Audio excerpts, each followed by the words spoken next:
Hello and welcome to MovieMuse podcast episode 19. In this episode, we dig into the vast and expansive world of a legendary icon of both movies and more famously, video games. We're going to uncover some facts, we jump from ledge to ledge via the odd rope swing and vine to bring you our incisive views and thoughts on the idol that is Lara Croft and the world that is Tomb Raider.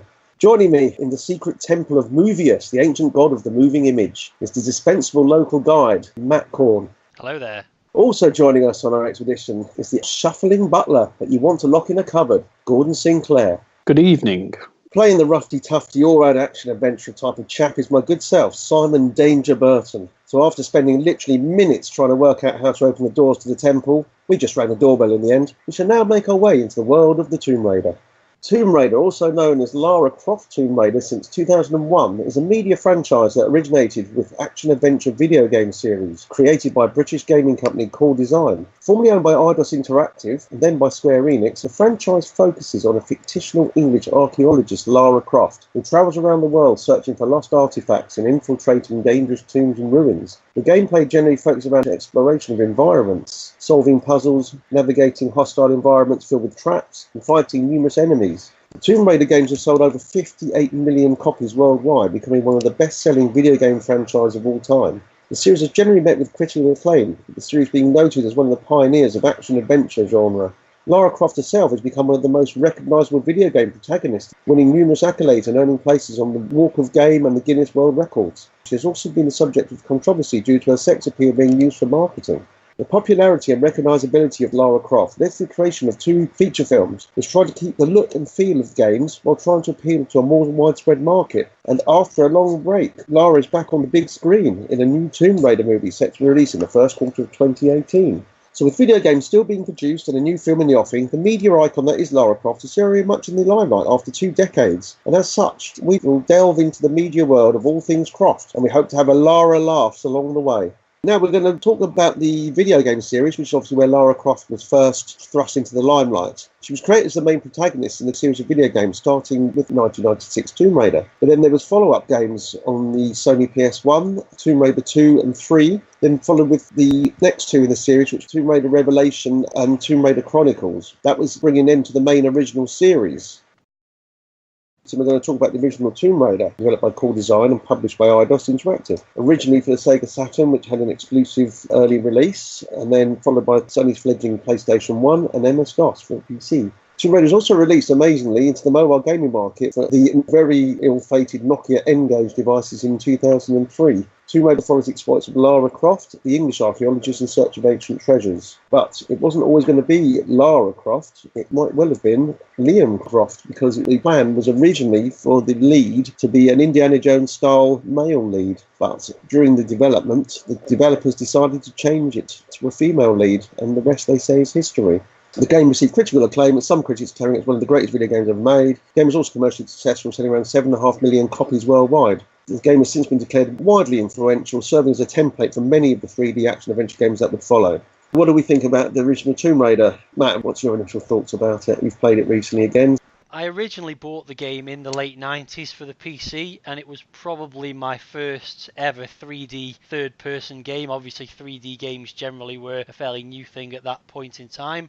I really do remember struggling to get to grips with the platforming elements of the game, because I've been used to playing 2D platformers. The 3D games I've played up to that point were probably things like Wolfenstein 3D and Doom, and maybe 3D flight sim type games like the TIE Fighter and X-Wing games. So to run around in a 3D environment with a camera being behind the main character was quite tricky for me, and I think I just had other games to play at the time that I enjoyed more, and I pretty much gave up with it almost straight away. I don't think I even got past the first level. It just didn't click with me at all, and then I've never played any of the original PlayStation 1 era games again until I picked up the PS1 version to have a playthrough on this podcast, and I intended to play through the whole game. The problem is, in the last 20 or so years, 3D action adventure games have come along quite a long way, and it's very dated by modern standards. The controls are incredibly awkward. The tank controls for the main character, i.e. where left rotates you left, right rotates you right, forward makes you move forwards, they're really hard to use. There's no analog sticks to be used. The camera's pretty terrible. You can move the camera around by holding down one of the shoulder buttons and then moving the D-pad, I think, but it's still not particularly useful. There's also not enough checkpoints and save points in the game. You find probably only 2 or 3 per level, and once you've saved, you can't go back and revisit the same save point when you've made further progress. So if you die, you get thrown back to that save point.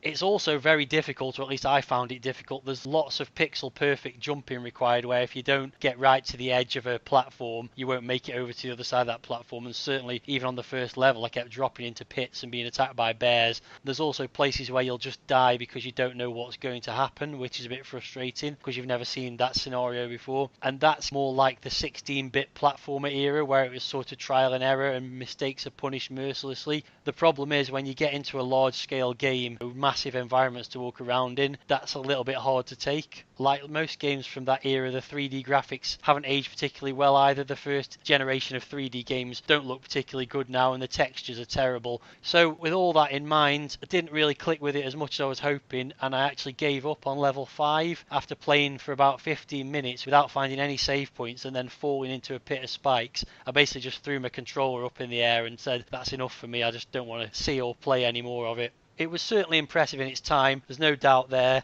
Well, I'm surprised that I got further in Tomb Raider than you, so I take that as a victory for me. I didn't play Tomb Raider when it first came out. I had a PlayStation from whatever year it did come out, but Tomb Raider itself never really appealed to me. And the very first time I played the original Tomb Raider game was on the N-Gage that Simon mentioned earlier, the ill-fated Nokia Games phone. And it was impressive just to see the graphics and all of that and how Lara ran, but I didn't actually bother playing the game because it was just seeing what this N-Gage console was like and was it any good.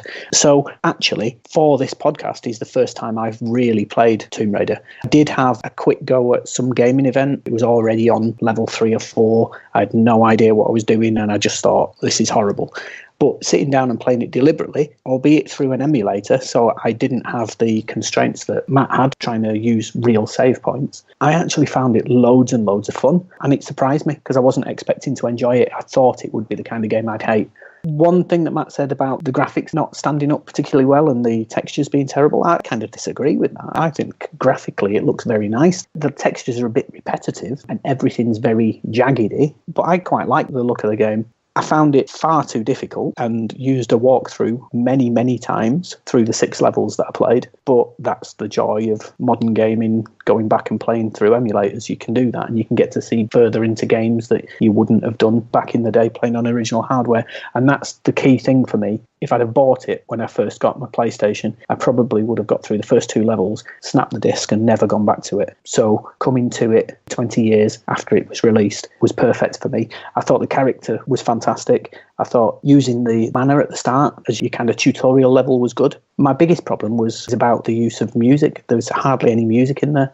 And one thing I haven't done is gone back and played the anniversary version, which I believe has got a nice score. And I can imagine that that is a lot more fun to play because they've solved some of the things that probably were limitations of the machine or of developers learning the machine. So I thoroughly enjoyed it, but I only got to level 6 and what are there, 15 levels in the game? I'm not sure I'll actually ever get round to going back and completing it, but the 6 levels that I played were fantastic. Just one point regarding the graphics. It probably doesn't help that I was playing the original PS1 disc in a PS3, which messes around with the aspect ratio a little bit on a widescreen TV, and I don't think it aliases the textures very well either. I guess you were probably playing it on a Mac, possibly in a window. Absolutely, yeah. I was playing it in a window on a Mac, so it did look nicer than it would have done on a TV. Yeah, we will get onto the other games later, but I played a little bit of Tomb Raider 2 on a PC in a window, and that looked a hell of a lot better than the first one. So I think it is probably just I was playing it on an LCD, playing the PS1 disc through a PS3, so that probably didn't do the graphics much justice, to be honest. Thanks, guys. I look back at Tomb Raider, it probably rose-tinted spectacles, but I didn't find that when I replayed it. I got my PS1 for my birthday, November 96, and then I got Tomb Raider for Christmas. And I've got the fighting game, Battle of Toshinden and Destruction Derby, and they're all right for a quick blast, nothing too amazing. And then suddenly got this game with this female protagonist, and then just the opening bit, getting into the tomb, and then just running through the first level where you're watching your footprints on the snow and going around the corner and then getting attacked by a few bats and stuff. And it was just even from that very early stage of the game that I thought, oh my God, this is just absolutely incredible. This is what games are about. You cannot get any better than this. I just found it amazing. And when we say about the atmosphere generated, I like the fact there's not much music and he comes in every now and again, because you know when you pull a lever and the music starts, something good's going to happen here, or important to the game. So that gives you a bit of a clue. But I love it when you're just walking around and you hear that cymbal sound in the background every now and again. That just adds a real spookiness to it. I know what you mean about pixel perfect jumps and stuff, Matt. I mean, there's that one jump she does where she runs, and it's almost as if her front leg is already past the edge of the thing when she does that leap, and then she somehow manages and then clings on and pulls herself up. Is that the one on level 3 where you have to jump over to the other side of where all the dinosaurs are? Because that took me like 20 attempts, because you'd have to virtually be off the edge of it before it's the you last can actually thing, jump. It's driving me crazy. Yeah, it has got those difficulty factor, and not using the analog stick makes it harder. You get used to it, but at the time obviously I didn't know any different. But now looking back, you think, oh my God, I think it could have made so much difference. But yeah, I love the original Tomb Raider. But the only one of the series I've completed, to be honest. It's the one I always look back fondly on, because I actually managed to finish it. I've restarted it at the beginning of the year, thinking of going back through the whole series, and I'm stuck on level 5 again. And I'm trying not to use the walkthrough, but I have actually had a quick look at it. There's a couple of bits where I couldn't remember what to do. So I don't know how anybody can do level 5 without a walkthrough. Well, I did originally. I mean, maybe I gave up too quickly, but it's just madness. It is quite hard when you start at the top and go down all the different things. Yeah, the dogs, and not knowing which level you should be on. You know, whether you should drop down a level and doing something on this lever, which of the doors does it open? And it's quite mind-blowing thinking that people had no help with this and just worked it out. I think all of the others, I probably could have got it, and I probably cheated on a few of them where I could have just spent a bit of time and thought it through. But level 5, I don't think I could have done that without a walkthrough at all. Yeah, I found the same. I didn't get very far through it before I fell into that pit full of spikes, and that did it for me. But the amount of trial and error you would have had to do, I'd have just got bored and stopped playing it, especially with the lack of save points. I'm stuck on the bit where you go into that room where you've got that bloody lightning thing in the ceiling when it starts zapping you the minute you walk in, and there's a way of running where you can crouch behind a rock and you can run and jump and get out the way of it, and I got to a point where I just couldn't remember how to do it. Yeah, that's the Thor door. I got through that so quickly. I think it was just complete fluke where I ran. God knows how, but I can imagine that if you don't just luckily get it right, it can be quite frustrating. That. Well, that's our thoughts on the original Tomb Raider. So what I'm going to say, chaps, is what was your favourite set piece as you came through the level, the music starts up and certain things happen? Matt? Nothing really stood out. I suppose you'd have to say the T-Rex on level 3. Obviously, it's a well-known scene. I already knew it was coming up, although I was surprised it came up so early, because people always talk about that being shocking, and I always assumed it would occur later in the game. But I was already expecting it, because obviously the little raptors appear first, and then you're walking through this valley that's all dark, and then the music starts, and up it comes. And to be honest, it just looked a bit silly by today's standards, and I just found it a bit comical. But since I only played the first 4 and a bit levels, that's about the only thing that stood out, really. Yeah, I must admit, when I first saw that in '97, it was unexpected, and at that time it just made my hair stand up. You can feel the ground shaking and hear the thump of this thing. You don't know what it is, and then you come around the corner and suddenly out of the darkness comes this bloody giant T-Rex, and I was like, oh my God, and just trying to get away from it. It was just, it did make me shiver. Gordon, have you got any particular points? Well, to be fair, it's exactly the same, and like Matt, it's more for the comedy value. I just love all of the animals in it. I mean, it feels really wrong to be shooting these millions of year old dinosaurs, gorillas and lions and monkeys, and maybe not the bats, because bats are annoying, but all of the other big beautiful animals, and you just run in and blast away at them. But the T-Rex was the best because it's not scary at all, and I always compare that to the dog attack in Resident Evil, because everybody talks about those two as if they're the two really pivotal moments in gaming, and they're so not the same. I'm not even a fan of Resident Evil, but that where the dogs attack is proper terrifying. But the T-Rex in Tomb Raider is just a green Barney chasing you. It's quite funny. It only took me exactly. 2 It's goes not to kill hard, it is as it? well. The first time it ate me, and all you had to do was run around in a circle and jump, and then shoot at it when you got away from it. Yeah, I suppose it has aged pretty badly. Well, for me, just to be slightly different, there's one little set piece that you can't get out of, which is in St. Francis Folly, which is the beginning of level 5. It's the one where you go into the level, then you slide, and you can't stop the slide, and you go over the edge and go into the waterfall. I quite like that little bit because it didn't give you any options. You were looking around not expecting that you were going to start by sliding down a slope, and then ended up having to dive into the water from quite a height. So I quite like the graphics of the waterfall, and it's quite nice for its time. Yeah, that was definitely one of the more memorable bits for me because that's become a staple of this kind of game now, hasn't it? The continuous slide down. I mean, you get it a lot in Uncharted and games of that nature and the later Lara Croft games. So, yeah, that was really memorable as well. I quite enjoyed that bit. Okay, well, just expanding on this slightly. So, of the levels you played, what was your actual favourite level of the game? Matt, was there any level that you quite enjoyed getting through? Yeah, I quite enjoyed level 4. I don't think I had to look up any of it to try and work out how to solve it. Maybe one little bit that I couldn't work out, but I like the fact it had got this sort of central room and off there was a number of doors and you had to do various puzzles to then get back to where you started and open another door that eventually got you to whatever artifact you were looking for, I think. There wasn't too many places where you die unexpectedly, and it had enough save points to avoid frustration if you did die. So of the first 4 levels, the 4th one, which is the end of the first act, I suppose, was probably the best. Yeah, that's not a bad level. I quite like that myself. The Tomb of Qualapec, it's called. Gordon, any particular the levels you played that you liked? That one that Matt mentioned was great. I also, even though I found it infuriatingly difficult, I thought level 5, I'm just amazed that people could just do it, that people have got that kind of problem-solving brains to do it without having to ask somebody for help. But I love the game design because it bewilders me. So I like that one, but probably my favourite was the Colosseum, which is level 6, just because it looks great. And, you know, you've got these pits with spikes in and you've got lions running around. They've tried to make it as Colosseum-like as they can with an early PS1 game, and I'm not sure it completely works, but I love the theming of it. I think they've done a really good job of that one. Yeah, I know what you mean. It does give you sort of a feel of a Colosseum. It does sort of generate that atmosphere. But I like all the levels that you've talked about so far. As you say, St. Francis Folly, just the insane cleverness and the difficulty of it. But for me, I really enjoyed the Palace Midas, which is level 7, but one from my original playthrough before. I actually like the level of the system, and it's got nice arches, and it's got quite a nice look to the central room. If you've got water in certain places, but you can see that the water should be higher, and you've got to work out how to get the water to flood it. You've got to pull chains and pulleys and put things together, get to different levers and pull different things. I mean, it eventually floods the level. That's why it's called the system. To finish the level, you have to flood it and then get through. There's quite a long swim involved in one point as well, and if you make one wrong turn, you could run out of breath, which is quite easy to do. So it's actually quite interesting on level 8. So that's the one I'd say is my standout level.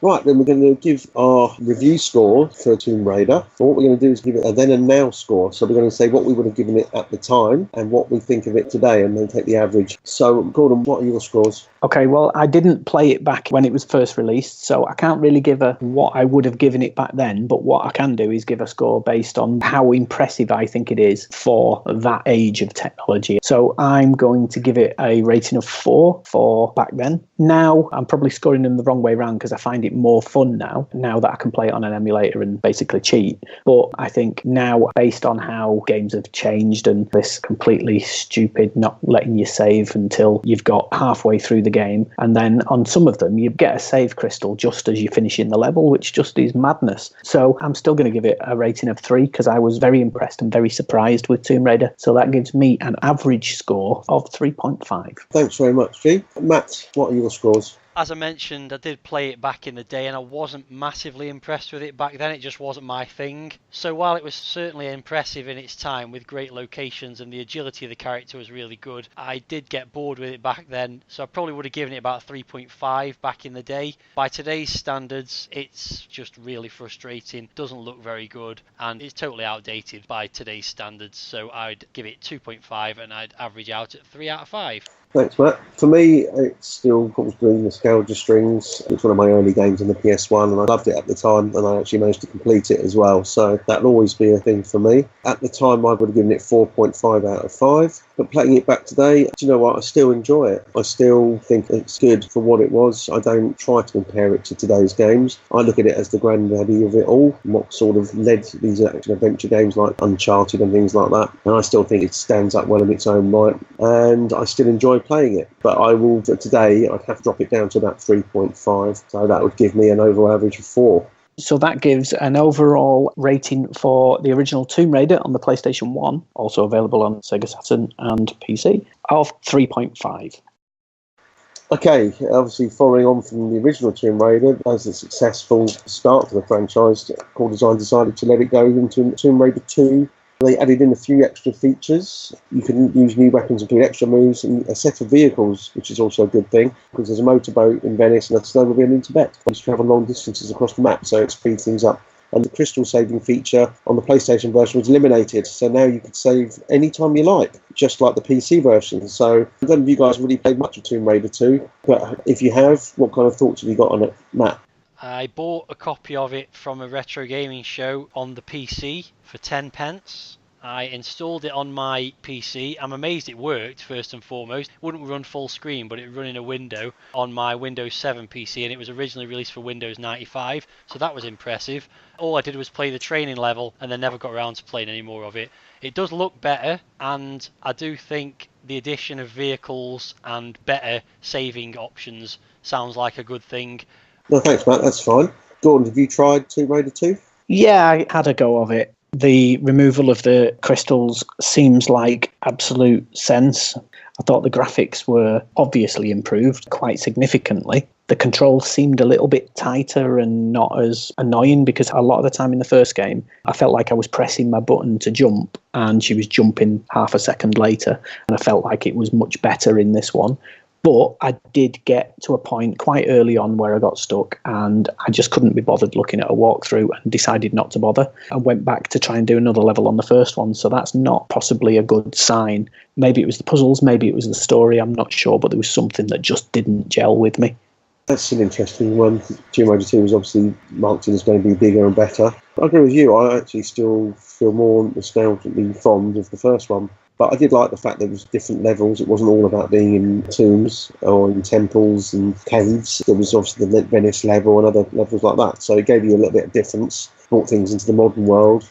It also had a bigger version of Croft Manor, the tutorial from the first game, so that was still good for your training at the start. So I've got about 3/4 of the way through when I first played it, when I got the game in 97, but I've never quite finished it. So that may say something, I don't know. Maybe bigger isn't necessarily better.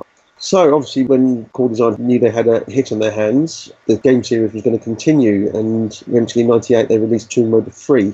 There were 5 different locations now: India, South Pacific, London, Nevada and Antarctica. The game used an upgraded version of the Tomb Raider engine used by its predecessors, and it was faster and new graphical features such as colour lighting and triangular polygons. But the big thing for this game was it was the first on the PlayStation to make use of the analog controls, so that added an extra dimension to the gameplay. It may not have suited everybody who was used to the pad, but it gave you the choice. You could actually switch between the two. There was more control and movement from Lara because of the fact that she could use the sticks and the pad at the same time. I haven't played 3 that much, to be honest. I got a bit of the way into it when I got it, but I haven't really followed it on and really gone into it. Gordon, what was your thoughts on Tomb Raider 3?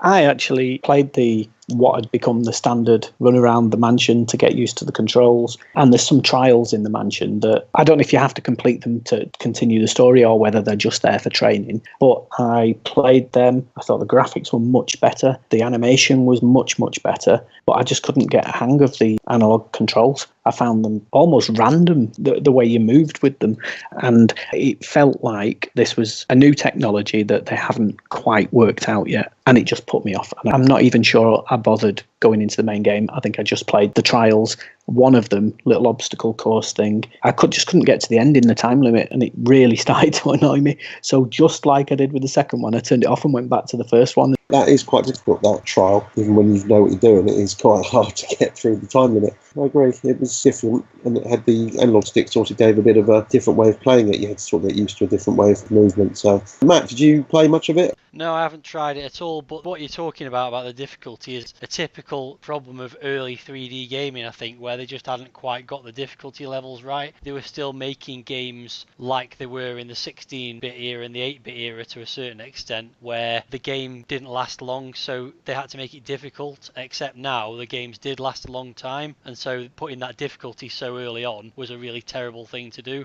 And obviously they eventually realised that, because most modern games, the first level is not difficult, it's basically a training level where it tells you how all the controls work. But back then you were still expected, much like with a Mega Drive game, to read the instruction book and work out how to play it from that, and then go and play it and expect to just understand it straight away. That had nothing to do with any of the games specifically, but I think it's a valid observation. Very much so. Agreed. Yeah, it was noted for its difficult, unforgiving gameplay, apparently. And I think that's one of the reasons why I didn't take that far, because I think it just took so long to do the first couple of levels and try and get through them, and it was just so much quite obscure puzzles, and it was like, God blimey, if this is at the start, God knows how it's going to carry on with this. Following on from that, the series carried on. They sold over 6 million copies of Tomb Raider 3, so they obviously thought that was enough to give them just to make a fourth one, Tomb Raider The Last Revelation.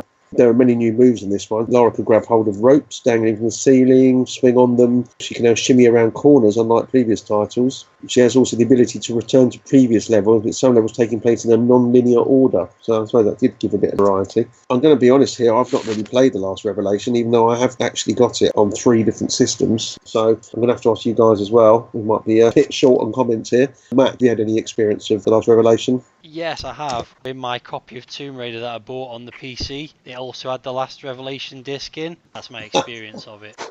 Excellent. But you've got the disc. I haven't even installed it. I'd like to expand on that, but I've never even played it. To be fair, it sounds like the stuff that they've added, like being able to go round corners and stuff like that, was all gearing it up towards what it became on the next generation of platforms. Well, after that expansive comment we've had there, the last of the main series on the early PlayStation generation was Tomb Raider Chronicles. It was released in 2000, and it was on the Dreamcast as well, and it was on Windows and Mac as well. Again, Chronicles, I've got it, but I don't think I've ever played it, so I haven't really got anything I can add to it. Have either of you played this, and what are your thoughts? I'll be honest, I didn't even know it existed until we started looking at the podcast. I was amazed there were 5 PlayStation 1 Tomb Raider games, absolutely gobsmacked. It is astonishing, that, isn't it? Yeah. Okay, well, we've got nothing really to talk about Chronicles. I think we should go into the films, to be honest. No doubt, due to the popularity of Lara and the Tomb Raider gaming franchise as a whole, it was decided to bring Lara to the big screen in an action-adventure movie based on the game series. The first film was called Lara Croft Tomb Raider, an international production between the United States, the United Kingdom, Japan and Germany, apparently. And it was directed by Simon West and revolves around Lara Croft trying to obtain ancient artifacts from the enemy, the Illuminati. If looks can kill, then Lara Croft is lethal. This is where I start to have fun. Now, by land, by sea, by air, the biggest adventure of the summer is here. Time to save the universe? Absolutely. Angelina Jolie is Lara Croft. Tomb Raider, rated PG-13, now playing in theaters everywhere. It was released in 2001 and received generally negative reviews from critics due to its stylised action and bland plot, although Angelina Jolie was praised for her performance. It was the highest grossing film on its opening weekend, though, and it did enough to be a sequel titled Lara Croft Tomb Raider The Cradle of Life, was released in 2003. Someone is after this ancient artifact. What we don't know is why. Pandora's box. You'll unleash a weapon more powerful than you could ever imagine. From the producers of Minority Report and The Hunting, starring Academy Award winner Angelina Jolie, Gerard Butler, Ciarán Hinds, Simon Yam, Lara Croft, Tomb Raider, The Cradle of Life. So both films obviously has Angelina Jolie in the title role. Let's talk to the guys. What do you reckon then, Matthew? Was it replicating the video games a bit too much and maybe not pleasing movie viewers as a blockbuster action film should do? Firstly, I think at the time, Angelina Jolie was a good choice for the character, given that Lara herself was a larger-than-life character, almost a caricature, really, of a real woman. I think she does a good job overall in both films. I think her mock English accent is fine because it's not meant to be a real English accent, it's just meant to be a silly, posh English accent. So that side of things, as the critics seem to think as well, perfectly fine. The problem is, with both these films, they're not really Tomb Raider stories. There's not really any relation to the games at all. The first film's bad pretty much all the way through. There's a few moments that capture the spirit of the games, but the story's really convoluted and a bit boring as well. And as you mentioned, it's directed by Simon West, who directed Con Air, which is one of my favourite action films of all time. But the action sequences in this are not particularly thrilling or memorable, and the bad guys are particularly terrible, especially Daniel Craig, who has an American accent for some reason, even though most of the film's set around a British person and was produced by the BBC in part, so God knows why he thought having an American accent was a good idea. And the second one, I think, has a better story, and it should do, given that it was written by Stephen D'Souza, who wrote Die Hard and Commando. But the story is even further from a Tomb Raider story than the first film. It's more like a Bond film story, really.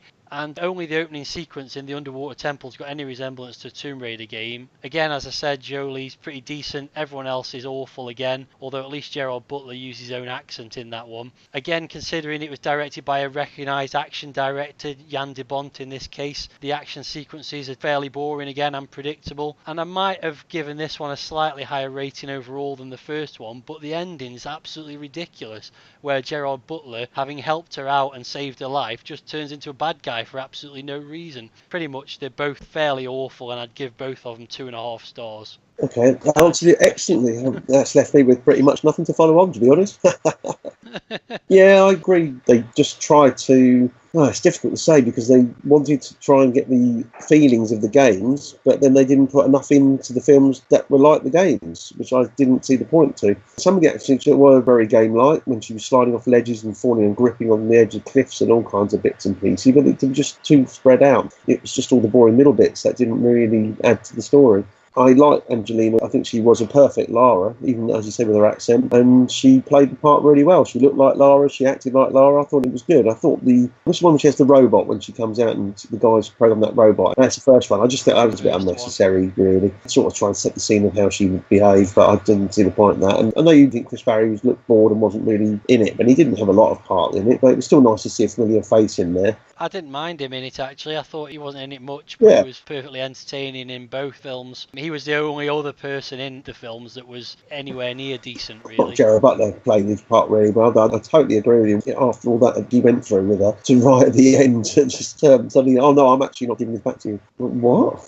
It's right at the end, it's just not worth having a twist at that point, to be honest. But I think the temple-y parts are all typical sort of Tomb Raider. There's puzzles there, and the big spinning thing with the orbits in the first film. That's the sort of thing you might come across in some of the games. And I thought some of the sets weren't too bad. I thought they looked very well done. But I don't know, I want to like them, but then I just can't really. I didn't mind the first one. I'll give the first film 3. But Cradle of Life, I thought, it would be better. They'd learn a lesson from the first one, but I think they seem to make it slightly more contrived and not as interesting. So I'll give that one 2.5. Gordon, now we've ripped it to shreds, your go. Now you've tried to rip it to shreds, I'll rip it further. We've been through Tomb Raider films on an earlier podcast, episode 7, which was all about video game movies. In that, I said that I absolutely detest the Tomb Raider films, and that was before I'd actually played them. Now I've played them, I hate them probably even more. I find it hard to find words about how much I dislike these films, because what they've done is they've taken a strong female character, and instead of making a film out of this character, they've tried to make an 80s action film with Lara Croft in it, instead of trying to make a 2000s film about Lara Croft. They've kind of regressed her back to the quality of the poor Schwarzenegger or Stallone films, of which there were many in the 80s and 90s. It probably pains me the most, though, that they've turned Chris Barry into a horrible, horrible caricature of an English butler. And his performance is probably the thing that I cringe the most at every time I watch that film. And I say every time, I've watched it twice, and I hope I never have to see it again. Very funny. I'm only trying to turn you into a lady. And a lady should be modest. Yes, a lady should be modest. I just feel bad for him every time I see it, and I'm sure he got paid well for it, but that is like putting a British institution into a chimp suit and just getting him to dance for bananas. So, yeah, I can't say anything good. And another probably quite damning thing is that I can't even remember Cradle of Filth or whatever that second one was called. I can't remember what even happens, and I've seen that one twice as well. I just know I've finished watching it thinking that's no better than the first. I find them both detestable. So when Boggy was talking about someone not liking Chris Barry, it was you was talking about, not me. Chris Barry is an absolute legend, and if I could wipe something from his career for him, it would be that. I was just looking at the cast list for the first one. It was kind of funny that they cast John Voight as Lara Croft's dad. I mean, he said Angelina Jolie was good as Lara. I can't say she was particularly bad, but I don't think she did anything particularly well in the film, apart from she fit into the wetsuit quite well. And that weird silver wetsuit thing in the second one was just odd. It was a really odd, unflattering outfit. I don't think she was amazing in it by any means. I think she was probably the perfect pick for the character at that time, because it was a larger-than-life character and she was a larger-than-life, really popular, supposedly sexy actress, although she's got a really weird face. Which is probably where they were when they cast Alicia Vikander in the role for the new Tomb Raider film, because she is the next big thing. You know, she's Oscar-winning. She's been in a number of different types of films. She's young, she's fit, she looks like the character from the newer games. And I think they've probably done the same in looked for who's the best fit for this character, who's a pretty big star. And I think Vikander probably is the right person and probably will do this really well, but that's more due to the fact that it's going to be a better script and a better filmmaker making it. Well, gee, at the end of all that, you still got to give a rating for the two films. If you can mark it between 1 and 5, what were your ratings for each film? I can, and I've rated films 1 star before that are worse than Tomb Raider, so I'm not going to rate it 1 star. I hate the films, but they're not the worst films made, so I will give both of them 1.5 stars each. Okay, thank you for that. Moving swiftly on, after a couple of spin-off games on Nintendo's Game Boy Advance and the advent of the next-gen consoles, Lara returned in the much-maligned Tomb Raider Angel of Darkness. But then after a break of 3 years and a change in development team, Lara reappeared in Tomb Raider Legend. And using nostalgia and the newer hardware available, the original game was developed and re-released as Tomb Raider Anniversary. This was followed in 2008 by Tomb Raider Underworld, which was a sequel of the earlier Legend. And after this game, a series had a hiatus, with only an RPG-style game released on the PlayStation 3 and Xbox 360 called Lara Croft and the Guardian of Light. It was to be another 3 years later, in 2013, when Tomb Raider series raises its head again with a complete reboot of the game, with a new release of a game called Tomb Raider 2013. Following on from A Guardian of Light, in 2014 Lara Croft is let loose in the Temple of Osiris, before a busy year for Lara in 2015 with 2 mobile games, Lara Croft Relic Run and Lara Croft Go, are released on various mobile devices. The final for now game in the main Tomb Raider series is released in 2016 with Rise of the Tomb Raider. Right, obviously following on from the PlayStation 1 games, the series was resurrected with Tomb Raider Angel of Darkness on PlayStation 2. It's counted as the 6th instalment of the series, and apparently it's acting as a direct sequel to Tomb Raider Chronicles and The Last Revelation. It's the 3rd one in that series. Developed again by Core Design, and Eidos obviously published it.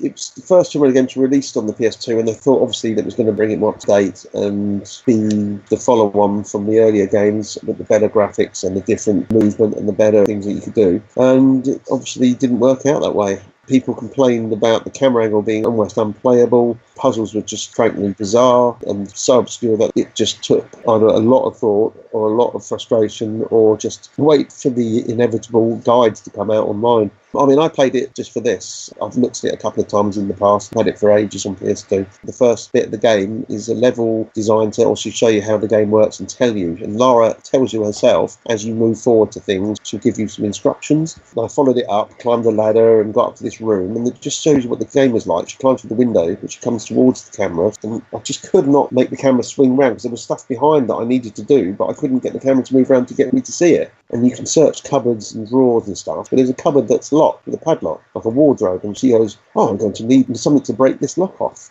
You walk around the room, you go everywhere. Do you get anything? No. So you don't know whether there's something in there you need, and you can't find anything to break it open. So I climbed up again and went up more ladders, and she showed you how to jump across a bit of the roof. And I kept dying on this one point where she's got to grip the wall. I just kept dying, and so I just turned it off. I thought I'd give it a try. The graphics don't look too bad. It's obviously updated for PS2 style, but I don't think people were very impressed with it. So it was quite a sad thing, really, and it took ages to develop, and there was lots of delays, apparently. So not a good reboot for the newer generation of consoles, so it sort of dented what people thought of Tomb Raider. Anyway, following on from that, the first in the series not to be developed by Core Design after the Angel of Darkness debacle, but by Crystal Dynamics, and it is actually what they call the first full reboot within the series. And this was Tomb Raider Legend, which obviously came out on the PS2, but did actually appear on the trilogy on the PS3 as well. It offered a bit more than Angel of Darkness. It was more like the first of what the modern action-adventure games are like, and it got favourable reviews. So I think it revived Lara's fortunes, to be honest, in the game market. Either you guys played too much on Legend? Yes, again, from the same nice gentleman that sold me Tomb Raider for the PC for 10p, also sold me a copy of Tomb Raider Legend on the PS2 for 10p. Thank you, Rich Tewksbury. And my intention was to just play a couple of levels just to see what it was like. This was the first reboot, as you said, of the franchise, with development taken over by Crystal Dynamics. I can't really compare it to the later Core Design releases on the PS1 because I haven't played them, but this is light years ahead of the early Tomb Raider games with everything you'd expect from a modern 3D action game. It's got really good controls, analog controls obviously, lots of variation of moves from somersaults and slides and using a grappling hook and all that kind of thing. Plenty of checkpoints, so that made me happy. Lots of collectibles and unlockables for each level. The graphics are also, I think, some of the best on the PS2 because it came out not that long before the PS3 was launched. Gameplay is a mixture of exploration and puzzle solving from the early games with added combat and plenty of enemies to shoot, unlike those early PS1 games, and also some pure action sequences such as riding the motorbike through various environments. It's got some really good levels, including one set in a Tokyo skyscraper, not your typical Tomb Raider surroundings, which is rather Die Hard-esque. And there's also one in an abandoned English tourist attraction that happens to have a tomb underneath it, and that's got loads of traps to be avoided, loads of spinning blades and things like that, and also a large monster to kill. I think both of those elements seem to take influence from God of War, which is a really good PS2 game. It's not perfect. There are some sections where the mechanics of jumping from one environmental element to another are not very good, and you end up missing it completely and falling into a pit of death. That happens a lot on the penultimate level, which is in Nepal, and you have to swing from icicles to icicles and things like that, and that was a bit frustrating. The boss battles are also a bit repetitive. They mostly just run in a circle and shoot at stuff, but overall it's a very good game. I only intended to play it, as I said, for a few levels to get the feel of it, but I ended up enjoying it so much that I completed it. And based on that game, I'd be keen to try Tomb Raider Anniversary to see how the original game was reinvented with much better controls. Thanks for that. That's a really good review of that. Anniversary was the follow-up. It was to celebrate the 10-year anniversary of the Tomb Raider franchise. And that's the one that I'm actually really suddenly got an excitement to play it. Because as much as I love the first one, I've never really played it. And I just really fancy going back and playing a revitalised, a re-imaged, and a brought up-to-date version of the original Tomb Raider. So yeah, that's definitely what I'd like to go back to. G, have you got any thoughts on Legend? Did you play it at all? I didn't play Legend at all. I'm interested in Anniversary because I really enjoyed the first game. I'm interested to try that out. Well, obviously they released Anniversary, then they followed it up a year later with Underworld, which is a follow-on from Legend. This one did come out on PS2, but it was really made for the PS3 generation. There was new features such as dual target feature and an upgraded inventory system. Yeah, and you had an active sonar map and a multi-purpose grappling hook. Downloadable content was also released exclusively for the Xbox 360, where the player takes control of Lara in 2 new chapters. I've played the first level of this for the podcast, and I was actually very impressed with it. She's motion captured for the first time, and it's a lot less linear, I think, style of gameplay from what I can gather.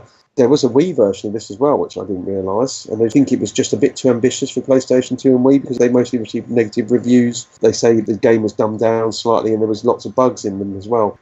But as the last of the next 3 games in the series, it sort of kept Tomb Raider in the forefront in people's minds. So, Matt, what's your thoughts on Underworld? I've played that and completed that as well. It is the sequel to Legend, as you mentioned, but I played it probably 3 or 4 years ago at least. It's more of the same, really, featuring a good variety of locations, again, lots of puzzles and more action sequences. It does improve, as you mentioned, in a number of ways. The traversing of all the environmental objects, all the ledges and pillars and things is much better and less likely to see you plummeting to your doom by missing a jump or whatever. I think it doesn't let you jump unless a jump's actually possible, so that's pretty good. The levels, as you mentioned, are more open world and and can be revisited and tackled in different ways, so it's a lot less linear than the earlier games. Graphics are obviously better because of HD, some gorgeous HD expansive locations on the PS3.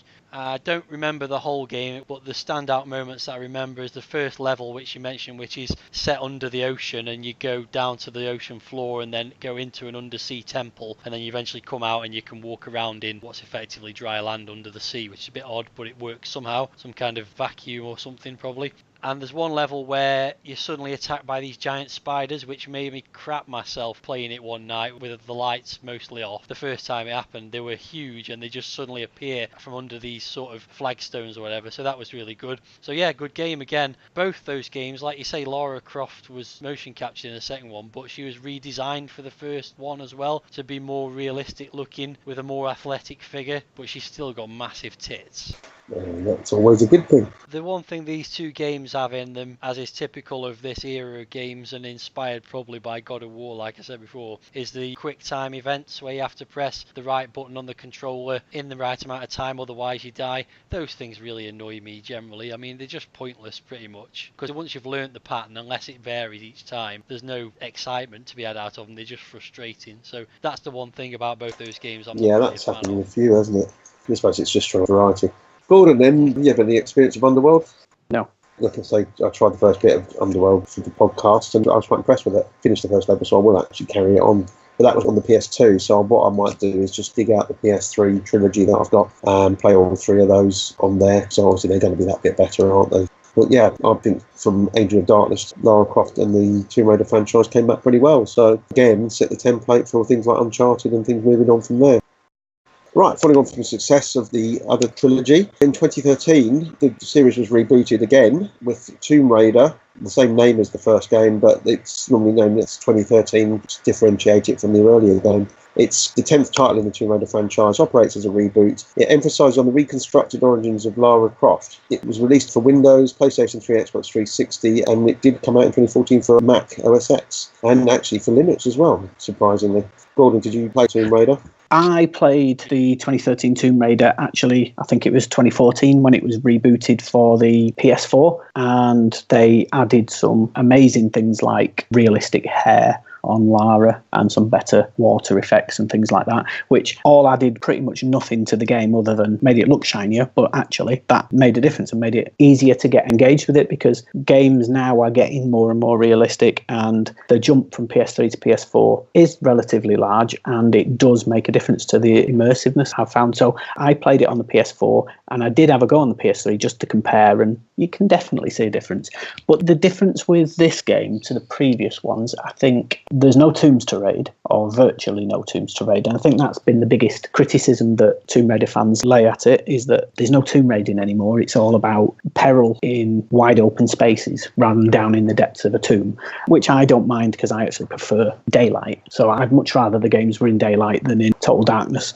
This one is all set on a single island, and it's all about escaping from this island, I suppose, and finding things while you're there and doing all the exploring. But as a reboot, they changed the type of game from being this more puzzle-orientated game into a more straight action-adventure. Absolutely took some inspiration from the Uncharted series of games that had got really popular by then and turned Lara into a much more gritty, real character. This didn't come across as this rich girl in her sunglasses fighting a T-Rex. This was real life, somebody lost on an island with hundreds of bad guys out to kill her. And it was a revelation. It was absolutely brilliant the way that they'd reinvented this series. I loved the game. My biggest criticism of it was that because it was on this island, there was not enough variety. I mean, there's a lot of side things to do. There's some elements of open world in it, but it was just this one island, and I wanted it to expand elsewhere. And because I'm such a fan of the Uncharted games that take you all around the world, I just felt it was too enclosed.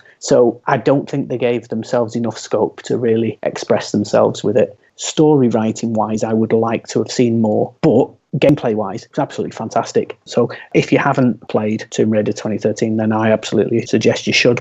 Excellent, thanks, G. Matt, have you had experience of it? No, I haven't played any of the newer ones. No worries. But following on from that is 2015's Rise of the Tomb Raider. It does follow on from the events of Tomb Raider 2013. It's pushed on again with the latest Xbox One, PS4 hardware, and has just brought it up to date. It's got a lot to compete with Uncharted being one of them, but it was critically acclaimed, and the graphics, gameplay and characterisation are apparently very good. Gordon, have you played Rise of the Tomb Raider? I have played Rise of the Tomb Raider, and as you say, it follows on from Tomb Raider. It's basically everything again, bigger and better. It's another fantastic entry into the Tomb Raider world.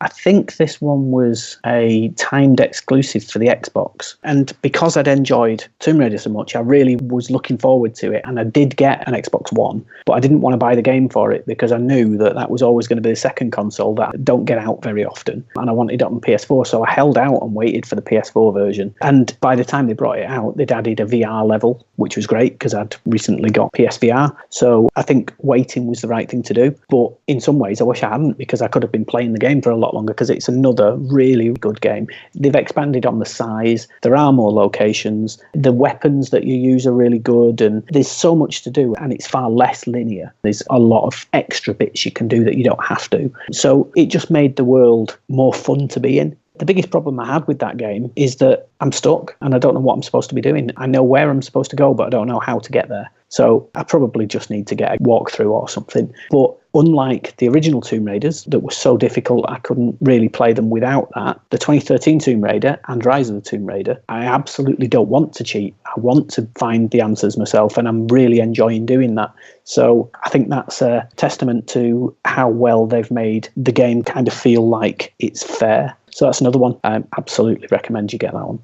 For me, Rise of the Tomb Raider is the best Tomb Raider game there's been. And if the new Tomb Raider film, which I'm mentioning again, is anything like those two games, then I'll be very happy. Following on from that, there's a new film coming in the first quarter of 2018. It is based on the 2013 game, apparently. The film stars Alicia Vikander, Walton Goggins, Daniel Wu and Dominic West.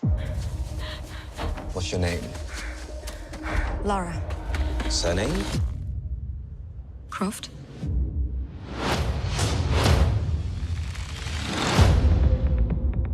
Lara, your father's gone. You can pick up where he left off. I see so much of him in you. Brilliant. Hello, Sprout. If you're listening to this, then I must be dead. I found something. A tomb called the Mother of Death. If Trinity succeeds, our world is in danger. Promise me you will stop them. I promise. I think I know where my dad went. That's right in the middle of the Devil's Sea. It'll be an adventure. Death is not an adventure.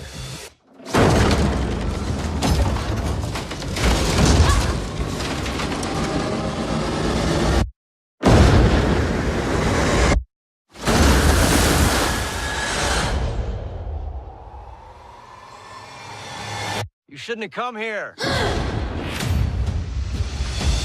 But I'm glad that you did.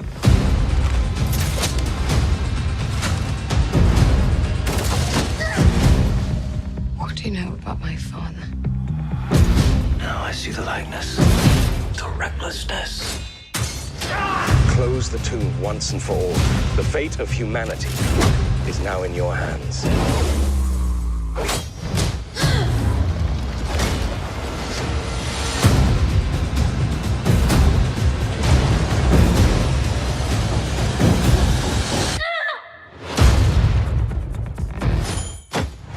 Can't be too careful these days. The world has gone bloody mad. I'll take two. Yeah, that looks pretty good. It looks like a Tomb Raider game. It looks like there's lots of action. From what I could see in the set pieces they showed you in the trailer, it looks like it's a typical Tomb Raider. There's falling off things, jumping around and lots of explosions and fighting people. So I'm completely open to looking at this and enjoying it. I'm not going to put any thought into it until it comes out. I'll definitely watch it. Matt, what do you think of it? It looks more like the games than the other Tomb Raider films did, in as much as she's obviously sliding under and over various obstacles, running across broken plane wings and dealing with contraptions that presumably open or close doors. So in that respect it looks like the Tomb Raider games that I've played. I haven't played the more recent ones, but based on what Gordon was saying, perhaps it doesn't look like those games so much, but there's also elements that presumably relate to those games as well. It's just a normal trailer for a normal action film. film. It's probably not going to be the best film in the world, probably not going to be the worst video game adaptation. It would have to go some way to do that. So I will wait and see what the reviews are like. Probably won't watch it at the cinema because it doesn't interest me that much, but yeah, it looked okay. Gordon, you've played the games, so you've probably got more opinion on this. What's your take on it? I loved bits of it and hated other bits of it. And even though I hated some of it, and even though I hate the other Tomb Raider films, I'm really excited for it, and I definitely will go to the cinema to see it. I think, as I said earlier, Alicia Vikander is perfectly cast, even though she's Danish, is she, or something like that? She seems to do an English accent okay, but she just looks the part perfectly. She's thin enough, but muscular enough. And there is a featurette on YouTube where she talks about some of the hard work she had to put in to get as fit as she did. And there's some pictures of her, and you see the muscles in her back, and she looks like she's amazingly fit. And she does look like a down-to-earth, gritty version of Lara rather than rich girl. That Angelina Jolie probably was the right kind of person for that character, but certainly not for this one. The bits I didn't like were the bits that are too gamey. There's a couple of large leaps that Lara does, and in the games there's a lot of jumping to ledges that you can't reach, sticking out your pickaxe or whatever it is and hooking that into the rocks and then climbing yourself up. And there's a couple of shots like that in the trailer, and one of them in particular where she's running across this derelict plane wing and then makes a leap, and it's just far too far, and you can see that she's on a wire. You can't see the wire, but by the way her body is, you know that that's wire work, and it just looks silly. I think they've done that out of some kind of fan service to the games, and I don't think it was necessary. I don't need it to be a recreation of the game. I want it to tell the story of the character that the game has. But overall, I thought it looked fantastic, and I really like the new logo as well, with the kind of silhouette of an arrow going through it. I think that looks really good. I'm kind of straight down the middle on this trailer. It looks like it could be fantastic, and it also looks like it could be crap, but I'm still excited. I agree. I'm excited and interested in it as well. I'm going to try and play the other games before the film actually comes out. Okay, to sort of wrap up then the Tomb Raider world, obviously we've got the main franchise of games. There's been a few extra little bits of games, and the main ones that I think that we've all had some experience of. In 2010 there was a game called Lara Croft The Guardian of the Light, which is sort of an RPG type game for PlayStation 3, Xbox 360 and Windows. It's a bit like the later Gauntlet games in a sort of isometric perspective, and it's followed up in 2013 by Temple of Osiris. I think it can play online, and you can have 4 different players controlling the party, so it's not quite a standard Tomb Raider game. Gordon, I believe you've played these games. What are your thoughts? I've played both, and I know that they are often technically classed as RPGs, but I think that's completely the wrong badge to give them. I would call them puzzle adventure games, and they're beautiful to look at. They're really, really nice. In still screenshots, I saw it, and I thought, oh, that looks really good, but it won't look like that in the game. And I played it, and it just looks stunning. In this unrealistic kind of cartoony, isometric world, they look fantastic. But with any puzzle game, I play a few levels and then I'm just bored of it. And I didn't get particularly far with either of them. And I think both of them I got free on PSN. So I don't think I paid for either. And maybe you stop playing something quicker if you haven't paid for it and you're not trying to get your money's worth. So those two, if that's your bag, I think they're probably very good, but it's just not my kind of game. Yeah, I've got to go along with your thoughts there, because I've got Osiris free on PS Network a few months ago. I had a quick fire up of it, and I thought this was quite nice, and I agree, they look stunning, and it was nice to have a slight Tomb Raider feel. I just felt like it was Lara Croft cloned into just something different, and it didn't really come across as a Tomb Raider game to me. Matthew, have you played any of these RPG games? No, I haven't. I have played what is considered part of that series, though, which is Lara Croft Relic Run. It's your typical endless runner game, obviously inspired by Temple Run, but rather than it being an infinite runner to begin with, it's story based, so you have to play through 20 levels before it unlocks the endless runner mode, and those levels vary from having to collect a certain number of coins or collecting clues to an artifact or shooting a certain number of enemies, running a certain distance. So they're short levels that you play for no more than a couple of minutes, assuming you can complete them, and it's pretty good. The graphics are decent. It's got good swipe controls, so left and right moves you left and right. Swipe up makes you jump, and swipe down makes you slide, and there's obstacles to jump over and slide under. Later on it adds in shooting stuff as well, so you shoot by just tapping the screen. The controls very rarely seem to fail. It's got that one more go factor where even if there's levels where you've already completed them but you've not got 3 stars, you'll give them another try because you think you can do it. And the only annoying factor, like most of these games, is it's got tons of in-game advertising and attempts to make you do the in-app purchases, but that's normal and you have to expect that if you're going to play them for free. So yeah, not bad. I played Relic Run, and I'm probably the opposite opinion. I thought it was really poor. But you've just enlightened me in that if I'd have played 20 levels, I'd have opened the actual Endless Runner instead of this stupid story mode thing that it's pointless. There isn't a story to it, so I don't know why it tries to claim there is. And you do these little tasks, and it's not like they're at the end of the level when you complete them. It's like you collect so many coins. As soon as you get the coin that hits your 50 mark, that level just stops. So I really didn't enjoy it. I think the camera angle's not great in places. I think they stupidly have some corners where leaves and trees get in your way, and that's probably part of the level design, but it didn't work for me. And I just felt that comparing it to Temple Run, I thought Temple Run was a hell of a lot more fun. I actually deleted it off my phone. I played it for about half an hour and then deleted it, and I wish I'd have kept it on so that I could see what it's like as an endless runner, because that's actually what I wanted it to be. But I'm not sure I'll actually bother re-downloading it to do that now. It gets very, very difficult after about level 15, I think. There's levels where you have to collect clues, and eventually when you've collected enough you get an artifact of some kind, and the longer it goes on the more you have to collect, but also the harder the levels get. So there's bits where it's not obvious whether you're supposed to run along a wall or slide underneath something, and there is a bit of trial and error involved. You also get to ride a jeep eventually as well, or a quad bike, which is the same concept but you go about 3 times faster, and it's very difficult to work out what's coming up. I do accept what you've said about some of the level design where there's things that are in the way and you're not sure whether you should move left or right. And to be honest, I don't play mobile games very much. I've never played Temple Run, so I can't compare it to that. Like most of these games, you just play them for a little bit and then you delete them. It just sounds like I probably persevered with it a little bit more than you have. But I think probably the key thing on many of these free-to-play games is, would you pay anything for it? And I probably wouldn't. No, nor me. Yeah. I'm playing it because it's free and it keeps me busy when I'm bored at work. Exactly. Basically, is the reason I'm playing it. If any of the Matchwork College's boss is listening, he doesn't really play something like Well, thanks, chaps. Well, I've not played it. I downloaded it, but I didn't have a chance. I will give it a go. I played Temple Run. It just seemed a game mechanic that I just didn't think there was a lot of thought to it. It seemed all right, but I'm just not keen on it. But yeah, I mean, it's Tomb Raider, so I'll give it a go, just in the spirit of things.